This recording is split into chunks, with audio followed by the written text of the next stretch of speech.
What if the real horror wasn't the monster, but your own mind playing tricks against you? Psychological horror doesn't rely on gore or cheap jump scares. Instead, it gets under your skin, slowly and quietly, until you're questioning what's real and what's not. In this video, we're diving into the key elements that make psychological horror so disturbingly effective. What's up, y'all? My name is David A. Newbine Jr. I'm the writer of and director of Fear the Infinite, a short horror miniseries that I'm creating for YouTube.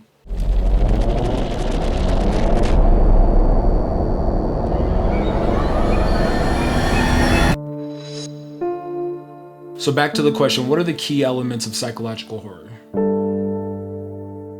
First thing that comes to mind is the fear of the unknown. In the words of H.P. Lovecraft, the oldest and strongest emotion of mankind is fear, and the oldest and strongest kind of fear is the fear of the unknown. It's not just what's hiding in the dark, it's not knowing if it's even real. These stories tend to plant doubt in the viewer's minds. Is the character paranoid? Or are they the only one who really sees the truth? Films like The Babadook or The Shining tend to blur the lines of reality and delusion, leaving us guessing to the very end. What's that? Which brings me to the second element, eternal conflict, or when your mind becomes the monster. Psychological horror often turns the main character's psyche into the villain. Trauma, guilt, isolation, they don't just haunt the character, they become the horror. The most terrifying stories don't show us demons. They show us ourselves. Our fears, our regrets, our breaking points. That's what makes it personal and unforgettable.